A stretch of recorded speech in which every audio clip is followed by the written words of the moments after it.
नमस्कार.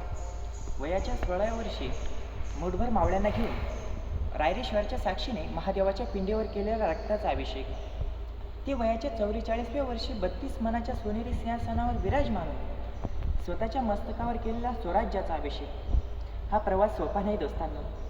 यासाठी तानाजी, यसाजी, बाजी, मुरारबाजी यांसारख्या जिवलग सवंगड्यांचं रक्त उघड्या डोळ्यांनी पाहावं लागतं आणि रक्त सांडून मिळवलेले किल्ले जड अंतकारणाने मिर्झा राजे जयसिंगाच्या अधीनसुद्धा करावं लागतं. यासाठी शाहिस्तेखानाच्या पोटात घुसून जुलमी राक्षसी बोटी स्वराज्याच्या दिशेने तोडावे लागतात आणि अफजलखानाच्या पोटातून वेदासहित संपूर्ण आदिलशालासुद्धा फाडावं लागतं.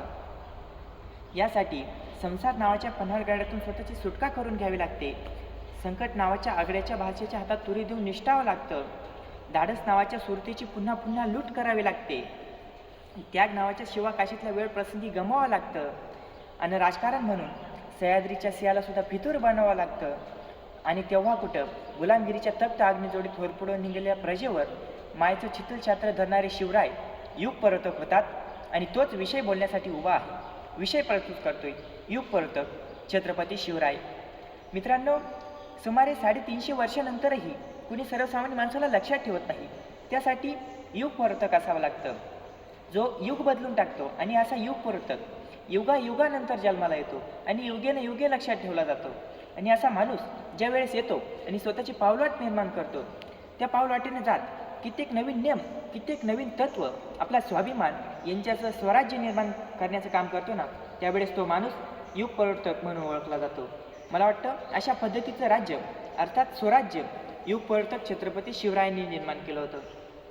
मित्रांनो, शिवराय युग परतक झाले या घटनेमागचे ऐतिहासिक गांभीर्य समजून घेण्यासाठी आपल्याला 17व्या शतकाचा अभ्यास करावा लागेल. 17व्या शतकामध्ये एकीकडे संपूर्ण जग हे धर्मांतरेकडे वळत असताना प्रत्येक राजा आपल्या सीमा विस्तारांबरोबर आपल्या धर्माचा प्रचार प्रसार करण्यासाठी पुढे सरसत होता.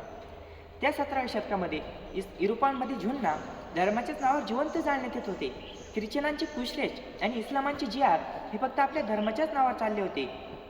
जगातील सर्वात शक्तिशाली तख्तावर बसणारा आणि आशिया खंडावर आपली हुकूमत गाजवणारा औरंगजेबसुद्धा तुर्किस्तानच्या खलिफाचा स्वतःला सेवक समजत होता आणि भारताला काफरांची भूमी म्हणत होता. अर्थात 17व्या शतकामध्ये इस्लाम राजे संपूर्ण जगाला इस्लाम बनवून पाहत होते. ख्रिश्चन राजे संपूर्ण जगाला ख्रिश्चन बनवून पाहत होते. जगातील प्रत्येकच राजकारण धर्माच्या दिशेने मार्गक्रम करत असताना मर्दाच्या मनकटाने देहाच्या झुंजीने मरून पडलेल्या माणसांना श्वासांना भाले पडत पारतंत्र्याच्या कालखंडामध्ये स्वातंत्र्याची ज्योत पेटवत मराठी मनामनामध्ये स्वाभिमान अभिमान निर्माण करत राजाधिराज छत्रपती शिवाजी महाराजांनी या महाराष्ट्राच्या मातीमध्ये स्वराज्य निर्माण करण्याचं काम केलं. आणि म्हणूनच आचार्य नारायण कुरुंदक असं म्हणतात की 17व्या शतकामध्ये एकीकडे संपूर्ण जग हे धर्मांतरेकडे वळत असताना त्यात राजाधिराज छत्रपती शिवाजी महाराज या महाराष्ट्राच्या मातीमध्ये सर्वोदम संभावाचा आदर्श निर्माण करतात. आणि म्हणूनच कवी सुभाष चव्हाण म्हणतात की अन्यायाच्या अंधकारात मिटला होता महाराष्ट्र, करभेदांच्या भेदामुळे तुटला होता महाराष्ट्र. राजे तुमची तलवार जेव्हा लढली न्यायासाठी तेव्हा कुठं हक्कासाठी पेटला होता महाराष्ट्र. मित्रांनो, छत्रपती शिवरायांचा इतिहास जेवढा ढाल आणि तलवारींचा आहे तितकाच तो बदलाचा आहे, क्रांतीचा आहे आणि मानमुक्तीचा आहे. आणि म्हणूनच छत्रपती शिवाजी महाराजांनी आपल्या वाणीनं आणि कृतीनं खऱ्या अर्थानं लोकांना ध्येयवाद शिकवला. तोच ध्येयवाद आज 350 वर्षानंतर सुद्धा आपल्याला पाहायला मिळतो. म्हणजे गुलामांना गुलामींची जाणीव करून देणारा मानवतेचा सगळ्यात मोठा ब्रह्मांड म्हणजे छत्रपती. धर्म मानवताचा वर्ण वसताचा कोथळा बाहेर काढणारी वाघनखे म्हणजे छत्रपती.